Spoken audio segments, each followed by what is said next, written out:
What are developmental disabilities? Developmental disabilities in the state of California are defined by the Lanterman Developmental Disabilities Service Act, and they include mental retardation, cerebral palsy, autism that's substantially handicapping, epilepsy that's also substantially handicapping, and a fifth category that is defined as needs similar to that of a person who would have mental retardation. So there's 5 different categories. Part of our problem with Thomas is that he's nonverbal, he's non-ambulatory, he's tube-fed, he has epilepsy. To list a few, he has a condition called Miller-Dieker syndrome. So my daughter was born with severe physical and mental disabilities. What services are available? Once a person is found eligible for regional center services, and that we serve people from birth to death, they have an individual program plan, or for the little ones that are under 3, an individual family service plan developed, and the services are tailored to the person and the needs of the family. And so it could be anything from respite services for the caregiver, behavior management services.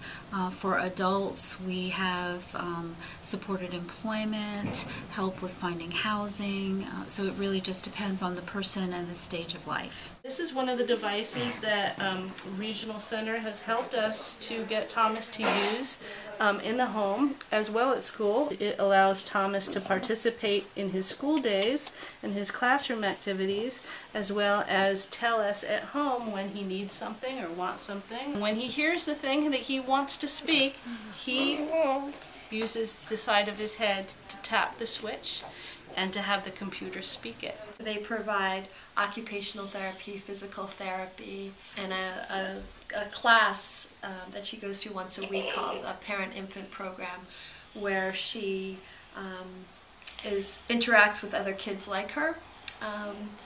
And so that's one of the services in Golden Gate Regional Center. We work with them pretty thoroughly. We also have Medi-Cal as secondary health insurance to our private insurance. So they'll cover things that Betta needs that our regular insurance won't cover. So that's a huge help. Who is eligible? Anyone who has one of those 5 disabilities and is a resident of the state of California. How has funding changed? The regional center system was originally set up not to have any kind of co-pays for parents or for families, and now we're seeing that the parents of children aged 3 to 17, if they receive certain services, they have to pay a certain amount of money per year, up to $200. If you place your child out of the home, you also pay for that service. If the child is a minor, the range of services have been constricted. There has been times where budgets have been cut, and our funding for respite hours, so forth, has gone down, but they were still able to allow us to get a certain amount, which has been very helpful. We happen to be in that situation where you can't question the fact of what Thomas needs because he is so severely disabled. And you can't really argue the fact that to care for him requires quite a bit of funding and quite a bit of manpower. We've been with the program 2 years, and we know what they will fund changes. But so far, most everything we've needed for Betta has been covered. I think one of the things that happens to people with developmental disabilities is not only is our system being impacted by budget cuts, but they often rely on other types of services. So Medi-Cal cuts, they're having, their services cut back there. They're having services cut back for schools, for special education.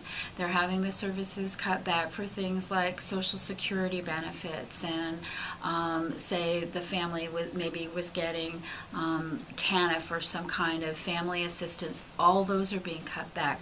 So these families and people are getting hit not once but perhaps twice or 3 times by budget cuts from all these different service areas, and it's making it very, very difficult for them to even live in the state of California. What if you couldn't receive these services?